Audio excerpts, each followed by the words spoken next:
நமஸ்காரம். நம்ம இப்போ பார்த்துட்ருக்க தலைப்பு வந்து கர்மத்துக்கு கீழே தான் பார்த்துட்ருக்கோம். அதில் ஐயன் கிட்ட இருந்து அருள்மொழிகளை கேட்டு தெரிஞ்சுக்கிட்டோம் கர்மா என்றால் என்னென்னு. இப்போ இன்னும் விரிவாக கர்மத்தை பற்றி அனுராதா அவர்கள் கேட்ட கேள்விகளுக்கும் நம்ம ஐயா அகத்திய முனிவர் சொன்ன விளக்கங்களையும் இங்கே பார்க்கலாம். அனுராதா அவர்கள் கேட்குறாங்க, கர்மாவின் தாக்கம் என்ற கருத்தில் குறிப்பிட்ட செயல்கள் குறிப்பிட்ட விளைவுகளுக்கு வழிவகுக்கின்றனவா? அகத்திய முனிவர், சன்மார்க்கம் தொடர்பான சில விஷயங்களை விளக்கும் போது உங்களிடம் முன்வைக்கப்படும் என்று நான் நினைக்கும் ஒரு கேள்வியை நீங்கள் கேட்டிருக்கிறீர்கள். உங்களை விட மற்றவர்களின் சார்பாக இந்த கேள்வியை நீங்கள் கேட்கிறீர்கள். அனைவருக்கும் புரியும் வகையில், தெளிவான மற்றும் புரிந்து கொள்ளக்கூடிய வகையில் பதிலை வழங்குகிறேன். கர்மா என்பது தனிநபர்களால் மேற்கொள்ளப்படும் செயல்கள் என வரையறுக்கப்படுகிறது. இது செயலின் தார்மீக தரத்தை பொறுத்து சாதகமான அல்லது சாதகமற்ற விளைவுகளுக்கு வழிவகுக்கும். கர்மா பல்வேறு வாழ்நாளில் கடந்து செல்கிறது என்பது பொதுவாக அறியப்படுகிறது. ஏனெனில் இந்த செயல்களின் விளைவுகள் எதிர்கால இருப்புகளில் வெளிப்படும். வேதங்கள் இந்த நிகழ்வை பிராப்த கர்மா என்று குறிப்பிடுகின்றன. கடந்த கால வாழ்க்கையில் இருந்து பெறப்பட்ட கர்மாவை குறிக்கிறது. கூடுதலாக ஒருவரின் வாழ்நாளில் நடப்பு செயல்களில் இருந்து உருவாகும் கர்மா உள்ளது. இந்த செயல்களின் விளைவுகள் தற்போதைய வாழ்க்கையிலோ அல்லது அடுத்தடுத்த பிறவிகளிலோ வெளிப்படலாம். கர்மா என்பது உணர்வுகள் மற்றும் எண்ணங்களிலிருந்து உருவாகும் ஒரு செயல். இவை பிற்பாடு பிறர் மீது செலுத்தப்படுகிறது. உங்கள் கேள்விக்கு பதிலளிக்கும் முன் ஒரு நபர் ஏன் மோசமான செயல்களை செய்கிறார் என்பதை விளக்குகிறேன். செயலும் எதிர்வினையும் தனித்தன்மை வாய்ந்தவை என்பதை மனதில் கொள்ள வேண்டியது அவசியம். செயல் என்பது ஒரு தனிநபரால் மேற்கொள்ளப்படும் வேண்டுமென்றே செய்யப்பட்ட செயல்களுடன் தொடர்புடையது. அதே சமயம் எதிர்வினை என்பது அத்தகைய செயல்களுக்கு அடுத்தடுத்த பதிலை குறிக்கிறது. இந்த ஒப்புமையை ஒரு குளத்தில் ஒரு கல்லை எரியும் செயலுடன் ஒப்பிடலாம். எரியும் செயலை குறிக்கிறது. அதே நேரத்தில் தெறிக்கும் ஓசையும் சிற்றலைகளும் நீரின் மேற்பரப்பில் ஏற்படும் தாக்கத்தால் தூண்டப்பட்ட எதிர்வினைக்கு எடுத்துக்காட்டு. கல்லை குறிவைத்த நபரை பகுப்பாய்வு செய்வது மற்றும் அவர்கள் ஏன் அதை செய்தார்கள் என்பதை புரிந்து கொள்வது முக்கியம். யாரோ ஒருவர் மலையின் மீது அமர்ந்து சோகமாக இருக்கும்போது தற்செயலாக ஒரு கல்லை தண்ணீரில் வீசுவதை கற்பனை செய்து பாருங்கள். இந்த சூழ்நிலையில் இந்த செயலை வேண்டுமென்றே அல்ல, மாறாக அது கவனக்குறைவாக செயல்படுத்தப்படுகிறது. இத்தகைய செயல்கள் மன்னிக்கத்தக்கதாக கருதப்படுகிறது. இரண்டாவதாக உதாரணத்தை எடுத்துக்கொள்ளுங்கள். ஒரு நபர் ஒரு கல்லை எடுத்து முழு பலத்துடன் தண்ணீரில் வீசுகிறார். இந்த வழக்கில் அவர் என்ன செய்கிறார் என்பதை அவர் அறிந்திருக்கிறார். மேலும் குறிப்பிட்ட நடவடிக்கை தேவையில்லை என்பதையும் அவர் அறிவார். எனவே அத்தகைய நடவடிக்கை தண்டனைக்கு உட்பட்டது. இந்த இரண்டு உதாரணங்களையும் மனதில் வைத்துக்கொண்டு மனிதர்களின் செயல்களை நீங்கள் பகுப்பாய்வு செய்யலாம் மற்றும் இரண்டு வகையான செயல்களுக்கும் இடையில் பாகுபாடு காட்டலாம். ஒரு நபர் தற்செயலான அப்பாவி மற்றும் தன்னிச்சையான செயல்களை பற்றி அதிகம் சிந்திக்க வேண்டியதில்லை. வாழ்க்கையில் பலர் மற்றவர்களின் இத்தகைய அலட்சியமான மற்றும் மன்னிக்கக்கூடிய செயல்களுக்கு தேவையில்லாமல் எதிர்வினையாற்றுகிறார்கள். ஒரு சிறு குழந்தையின் உதாரணத்தை எடுத்துக்கொள்ளுங்கள். குழந்தை ஒரு தெரு வழியாக நடந்து செல்கிறது.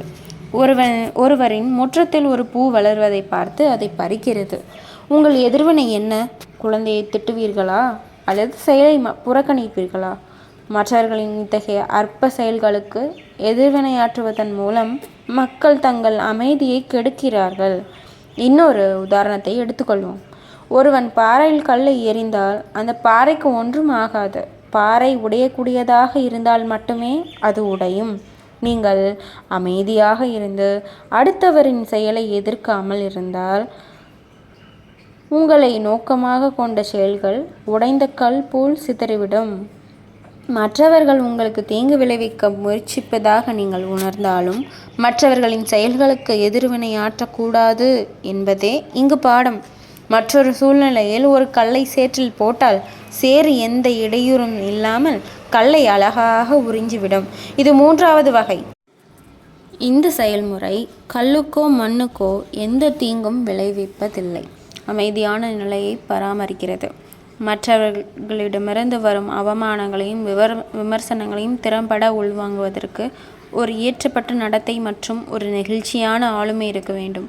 அப்படிப்பட்டவர் எல்லாவற்றையும் நிதானமாக எடுத்துக்கொள்வார். கல்லை நோக்கும் ஒருவன் தன் செயல்களால் சேற்றை காயப்படுத்த முடியாது என்று தெரிந்தவுடன் அவன் அதை மீண்டும் செய்ய மாட்டான். சுருக்கமாக நான் 3 வகை செயல்களை விளக்கினேன். இப்பொழுது எதிர்வினைகள் எவ்வாறு உருவாக்குகின்றன என்பதை பார்ப்போம். முதல் வழக்கில் ஒரு நபர் உணர்திறன் உடையவராக இருந்தால் அவர் பல வழிகளில் செயல்படலாம். அவர் செயலுக்கு பல்வேறு எதிர்வினைகளை வெளிப்படுத்தலாம். அத்தகைய நபர் தனது மனதில் கட்டுப்பாட்டை இழக்கும் போது இது நிகழ்கிறது. அப்படிப்பட்டவர் பாகுபாடு காட்ட முடியாது. அத்தகைய நபரின் செயல்கள் கட்டுப்பாடு அற்றவை. குறிப்பாக அவர் உணர்ச்சி வசப்பட்டவராகவும் உணர்திறன் உடையவராகவும் இருந்தால் இவ்வகை செயல்கள் வாய்மொழியாகவோ அல்லது உடல் ரீதியாகவோ சண்டையில் விளைகின்றன. தீவிர நிகழ்வுகளில் கொலை உட்பட்ட வன்முறை செயல்களுக்கு இது வழிவகுக்கும். இரண்டாவது பிரிவில் நபர் உணர்திறன் உடையவர், ஆனால் வெளிப்புறமாக எதிர்வினையாற்றுவதில்லை. இது அதிக தீங்கு விளைவிக்கும். அப்படிப்பட்டவர் அந்த சமயத்தை பற்றி பேசிக்கொண்டே இருக்கிறார். அவர் எதிர்வினையாற்ற முடியாததால் இது அவரது செயல்களை பாதிக்கலாம் மற்றும் குடும்பத்தில் தவறான புரிதலுக்கு வழிவகுக்கும். இறுதியில் குடும்பத்திற்குள் அமைதியை சீர்குலைக்கும். இறுதியில் இது அவரது மன ஆரோக்கியத்தையும் அவரது குடும்பத்தின் மகிழ்ச்சியையும் அளிக்கிறது.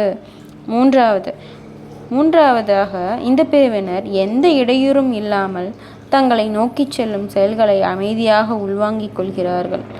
இது தெய்வங்கள் சாதாரண நபர்களிடம் இருந்து தாங்கள் அனுபவிக்கும் எண்ணற்ற துஷ்பிரயோகங்களை கையாளும் விதத்தையும், ஒரு தாய் தன் குழந்தைகளின் கோபத்தையும் குறைகளையும் கையாளும் விதத்தையும் ஒத்திருக்கிறது. நடத்தையில் ஈடுபட ஒரு நபரை தூண்டுவது எது? கற்களை எரியும் செயல் தொடர்பாக கொடுக்கப்பட்டுள்ள உதாரணத்தை பற்றி சிந்தித்து பாருங்கள். நமது அன்றாட நடவடிக்கைகளுக்கு பின்னால் உள்ள அடிப்படை நோக்கங்களை பகுப்பாய்வு செய்து புரிந்து கொள்வது அவசியம். மனம் எப்போதும் சுறுசுறுப்பாக இருக்கும். பல விரிவுரையாளர்கள் மனதை ஒரு குடிகார குரங்குடன் ஒப்பிட்டுள்ளனர். அவர்கள் சொல்வது முற்றிலும் சரி. மனதை கட்டுப்படுத்தாவிட்டால் குழப்பத்தை உண்டாக்கும். ஒரு கட்டுப்பாடற்ற மனம் கிளர்ச்சியடைந்தது அதன் சுற்றுப்புறங்களுக்கு எதிர்வினையாற்றுகிறது மற்றும் தேவையற்ற தவறுகளை செய்கிறது. செயல்கள் எவ்வாறு உருவாகின்றன என்பதை புரிந்து கொள்ளும். நமது மனம் காரண உடலிலிருந்து, அதாவது கேஷுவல் பாடியிலிருந்து வரும் எண்ணங்களால் பாதிக்கப்படுகிறது. எண்ணங்கள் நம்மை சுற்றியே இருக்கின்றன. இவை நமது எண்ணங்கள் அல்ல, பூமியில் உள்ள திரளான மக்களின் எண்ணங்கள். இந்த எண்ணங்கள் நமக்குள்ளிருந்து வந்தாலும் சரி, பிறரிடமிருந்து வந்தாலும் சரி, இந்த எண்ணங்கள் தான் நம் மனதிற்கு போதை தரும் பானமாக செயல்படுகின்றன. ஒரு நபரின் வலிமை அல்லது பலவீனத்தை பொறுத்து எண்ணங்களின் ஆற்றல் செயல்கள் செயல்படுகின்றன. முக்கியமாக அறியாமை மற்றும் சோம்பேறித்தன்மை தமோ குணம் கொண்ட ஒரு நபர் அதிக திட்டமிடல் இல்லாமல் ஒரு செயலை செய்கிறார். உணர்ச்சி மிக்க குணம் கொண்ட ரஜோ குணம் ஒரு மனிதன் வேகமாக செயல்படுகிறான். இதன் விளைவாக இந்த 2 பிரிவு மக்களும் செய்த பாவங்கள் கடுமையானவை. மறுபுறம் தூய குணம் கொண்ட ஒரு நபர் சத்வகுணம் ஒரு சூழ்நிலை எவ்வாறு சமாளிப்பது என்பதை அறிந்திருக்கிறார் மற்றும் செயல்களுக்கு வழிவகுக்கும் தனது சிந்தனை செயல்முறையை உறுதியாக கட்டுப்படுத்துவதன் மூலம் தவறுகளை செய்வதை தவிர்க்கிறார். சுருக்கமாக, எந்த ஒரு சூழ்நிலையிலும் எதிர்வினையாற்றும் போது விவேகத்தை பயன்படுத்துவது முக்கியம். நீங்கள் நல்ல சமஸ்காரமும் சன்மார்க்க பாதையில் விடாமுயற்சியும் இருந்தால் மட்டுமே விவேகம் சாத்தியமாகும். தனிப்பட்ட வளர்ச்சிக்கான ஒரு பயனுள்ள முறையை தியானத்தை பயிற்சி செய்வதாகும். இருப்பினும் முதலில் அறிவை பெறாமல் தியானம் செய்ய முடியாது. அதனால்தான் தியானமும் அறிவும் ஒன்றாக செல்ல வேண்டும். ஒருவர் எவ்வாறு அறிவை பெறுகிறார்? புத்தகங்கள், சத்சங்கம் மற்றும் குருக்கள் மூலம். இப்போது உங்கள் கேள்வியை பார்ப்போம். ஒவ்வொரு கர்மத்திற்கும் ஒரு பரிகாரம் உண்டு. ஒரு குறிப்பிட்ட கெட்ட கர்மாவிற்கும் அதற்கான பிராயச்சித்தத்திற்கும் தொடர்பு உண்டா என்பது உங்கள் கேள்வி. கர்மாவின் பலன் என்பது ஒரு நபர் செய்த செயல்கள் தவறு என்பதை புரிந்து கொள்ள உதவும் ஒரு தண்டனையாகும். இது போன்ற செயல்களை அவர் மீண்டும் செய்யக்கூடாது என்பதை புரிந்து கொள்ள இது உதவுகிறது. அத்தகைய சந்தர்ப்பத்தில் தண்டனையை எந்த வடிவத்திலும் இருக்கலாம். எப்பொழுதும் ஒரு கர்மாவின் விளைவு கர்மாவை உருவாக்கிய அதே செயல்களாக இருக்க வேண்டியதில்லை. இருப்பினும் சில சந்தர்ப்பங்களில் கர்மாவிற்கும் பரிகாரத்திற்கும் இடையே தொடர்பு இருக்கும். சில உதாரணங்களை கருத்தில் கொள்வோம். ஒரு நபர் ஒருவரின் மரணத்தை ஏற்படுத்துகிறார் என்பதை கற்பனை செய்து பாருங்கள். பாதிக்கப்பட்டவர் இறக்கும் நிலையில் அவர்களின் மரணத்திற்கு யார் காரணம் என்பதை அவர்கள் அறிந்திருக்கிறார்கள். மேலும் அந்த நினைவு அவர்களின் அடுத்த வாழ்க்கையில் செல்கின்றன. தன்னை அறியாமல் பாதிக்கப்பட்டவர் தங்கள் மரணத்திற்கு காரணமான நபரை பழிவாங்கலாம். இதோ இன்னொரு உதாரணம். பசுவை போன்ற புனித பிராணியை கொன்றால் அடுத்த ஜென்மத்தில் அவர்கள் நோய்களால் பாதிக்கப்படுவார்கள். நாகதோஷம், சர்ப்பதோஷம் அல்லது ஸ்திரீ தோஷம் என்று அழைக்கப்படும் இந்த விளைவுகள் பிரச்சனைகளை ஏற்படுத்தும் மற்றும் துன்பத்தை விளைவிக்கும் காரணிகளை கட்டுப்படுத்துகின்றன. அனுராதா அவர்கள் திரும்ப கொஷின் கேட்குறாங்க. அடுத்த ஜென்மத்தில் யாராவது பழிவாங்க நினைத்தால் அவர்களும் எதிர்மறையான கர்மாவை உருவாக்கி கொள்ள மாட்டார்களா? இதற்கு அகத்திய முனிவர் கூறியது, இந்த குறிப்பிட்ட வழக்கில் பழிவாங்கும் நபர் இதே போன்ற தவறை செய்கிறார். அதற்காக அவரும் பரிகாரம் செய்ய வேண்டும். இந்த பழிவாங்குதலுக்கு யார் பொறுப்பு? இந்த விஷயத்தில் அவரை நினைவில் கொள்ளாததுதான் காரணமா? செயல்கள் உள்ளிருந்து அல்லது வெளியில் இருந்து தூண்டப்பட்டதா என்பதை விளக்குவது கடினம்.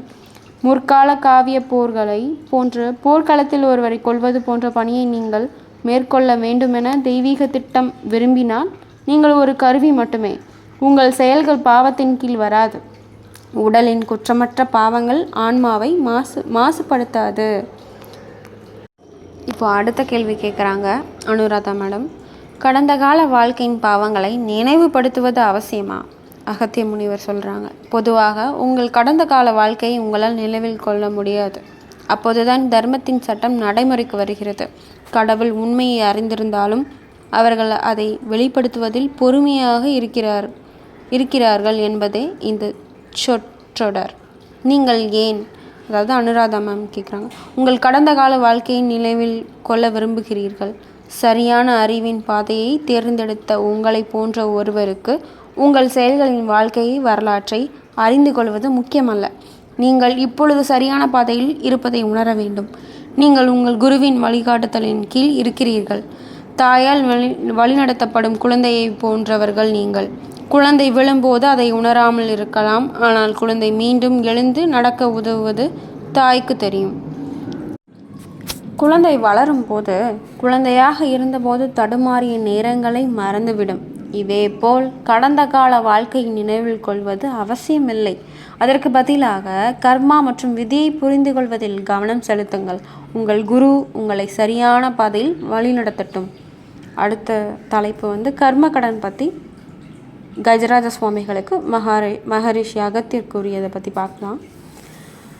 கடனை தீர்ப்பதற்கும் கவலைப்படுவது ஏன்? காத்திருப்பதும் ஏன்? அதற்கு காரணம் தேடுவதும் ஏன்? கிள்ளிவிடு பயிருடன் இருக்கும் கலையை. அவர் செய்த வினைக்கு அவர் அவதிப்பட்டால் அதற்கு ஏன் வருத்தம் வேண்டியிருக்கிறது?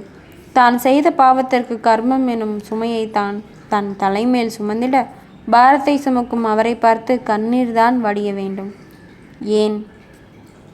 குற்றங்களை செய்து அதை மூடி மறைத்து வெண்போர்வை போர்த்தினால் அதிலிருந்து அவர் விலக முடியுமோ? வயிறு நிறைய உண்டுவிட்டு வயிறு நோகுகின்றதே என்று துடித்தவனுக்கு பட்டினிதான் மருந்தல்லவோ. இன்றைக்கி நம்ம கர்மங்களை பற்றி விரிவாக பார்த்தோம். நம்ம கர்மம் சேராத இருக்க ஐயன் சொன்ன வழியில் நடப்போம். நன்றி, நமஸ்காரம். இன்றைய நாள் இனிய நாள்.